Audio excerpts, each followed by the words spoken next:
Imagine, if you will, heading off to a couple of events where you're going to take some photos, some video, and you forget a key piece of equipment.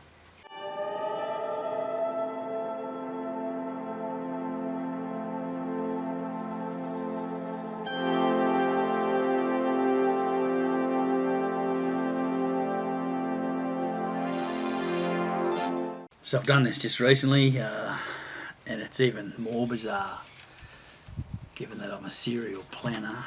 We headed off from here on the 3rd of June, so we're heading to the Gold Coast for the Seafire fireworks, and then we're Sunday morning leave the Gold Coast and drive to Sydney down the Pacific Highway to attend the Vivid Sydney 2023 Lights Festival.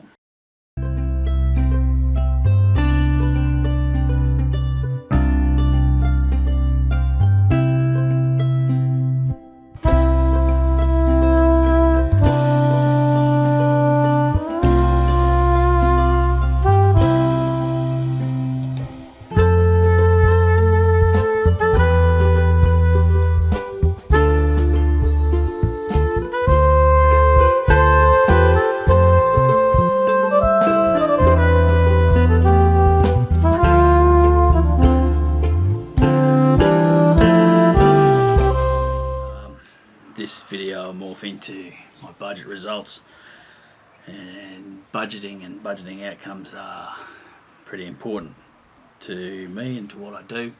So everything was going spankingly, and we got down the range, just down past a town called Gatton, which is 40 kilometres from here. 40 kilometres from Toowoomba, and we're about 50 kilometres from home. And I don't even know why I realised that. I said, I haven't got the tripod, with a sense of overwhelming grief, because I just don't do things like that. So we had to turn around and come all the way back home and get that. Probably lost an hour and a half. Not that that was significant. We had plenty of time. We couldn't get in our room till 3:30, I think. But just thought we'd spend a bit of time on the coast on the way. So, disappointing start. You never know what will happen from there. So we attended Seafire, and one of my great dislikes in life is crowds. That's a personal thing. You just got to deal with it at times. Really big crowd at Seafire. I'm not sure if I got anything decent or not, but I haven't photographed fireworks for a long time. So I had a bed early the next morning, off to a place called Woodburn, south of Ballina, New South Wales North Coast, for breakfast. Had a really nice little breakfast there. That's the second time we've stopped there for breakfast. I got some fuel as well. So leg one, we ended up with 8.64 litres to the 100. There was a bit of town driving, and that was 300 kilometres before we left home. And I've adjusted that 300 kilometres out of the cost for the trip. So I got in the car then. I did 2 long stints, 2 by 3 odd hours, I suppose, maybe 3.5 hours, 600 odd k's.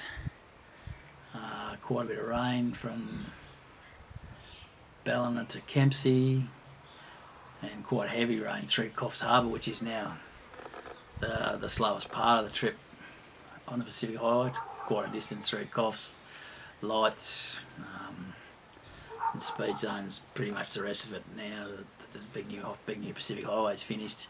She's 110, pretty much all the way from the Gold Coast, south of the Gold Coast, right through to the entry to Sydney. I fueled up at a place called Tuggerah. It used to be 2 really good service centres on either side of the highway. Service station's still okay, but the restaurant, absolute shit. I thought I was going to eat McDonald's for the first time in maybe 20 years, and I'll go and take a piss first. We were fair dinkum soul deep inhuman piss.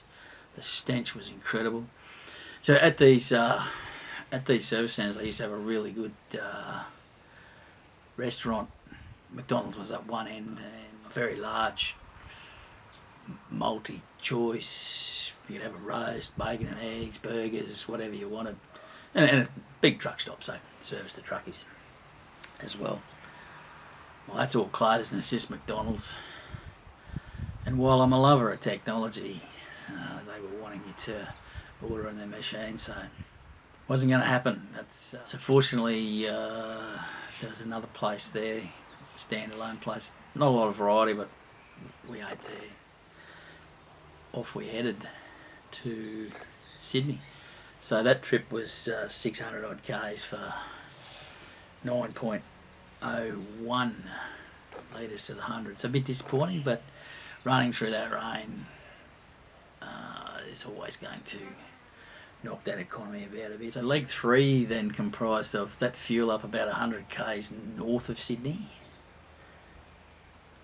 driving right across Sydney. So then we drove back out of Sydney, and the car meter actually got up over 10, and we came home via the New England, and that leg of the trip, fueled in Tenterfield, was 8.1 litres to the 100.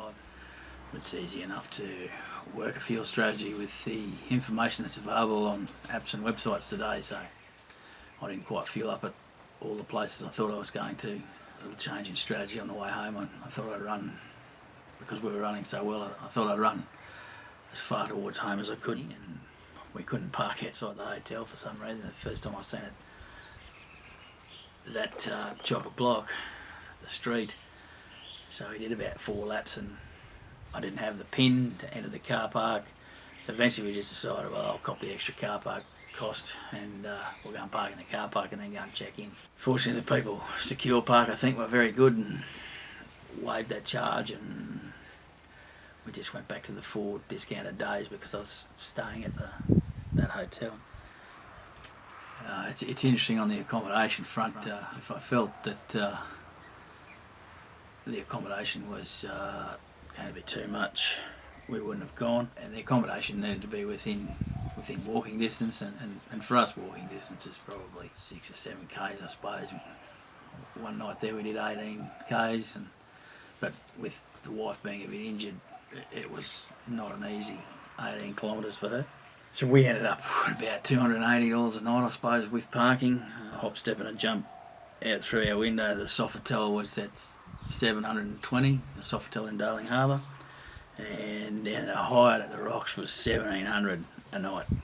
I'm out at both those numbers. Whether you can afford it or not, I see no value in those sort of numbers, even though the Hyatt tells me on its website, for that number I get my own personal butler. He would have wanted to have been good. So I was pretty happy with budget versus actual. In fact, the budget was only $6.50 more than the actual. What I did notice in Sydney was the cost of food, and we don't eat at flash restaurants and shit like that. You know, I'd rather buy something down in the Vivid precinct somewhere and go and sit down and watch the boats and the lights. So what would have cost us back in 2019, $12 to $14, now 24 to 28. So that was the big increase. So I got food wrong by $100, or food out. We took our own stuff for breakfast, and that's what we do. Fuel I budgeted $315 and came in at $297. So this particular trip to Vivid, I fueled up a couple of weeks before, and the car had done 300 odd kilometres.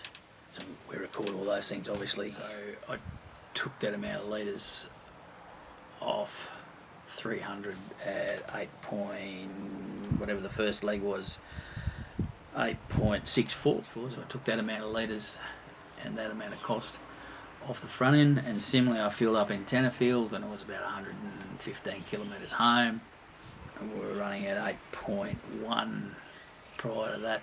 No reason it would have been a lot different, so I just used that 115 kilometres, or 112.9, whatever it was, at 8.1 for the return trip, and whatever else is in the tank goes on to just normal every day. I cheated a little bit. I already had the accommodation numbers. Because if accommodation was going to be out of hand, I wasn't going. I would have just come home from the Gold Coast. I plugged the accommodation numbers in as I got them, so they were equal. I budgeted 8.5 litres to the 100 and returned 8.53. So it ended up costing us 1,980, and I budgeted 1,986.50, so I was pretty happy with it, even given the accommodation. But we didn't decide till a couple of weeks before we were going that we were going, so I altered that budget then. Trip to Vivid was pretty cool. I've always enjoyed Vivid, or we've always enjoyed Vivid, and the big fireworks on the Gold Coast. I know it's not everybody's cup of tea, but again, we're a little bit different. Probably not sure that I'll end up at Vivid again for a while. There are a few other things in the planning over the next couple of years, so glad we went. Just a bit of a shame this year. Wife was a bit injured, so we couldn't quite get around everything we normally get around, and for whatever reason I just did not get in the zone of the photography, videography, so probably returned more ordinary results than I usually do. But anyway, you get that.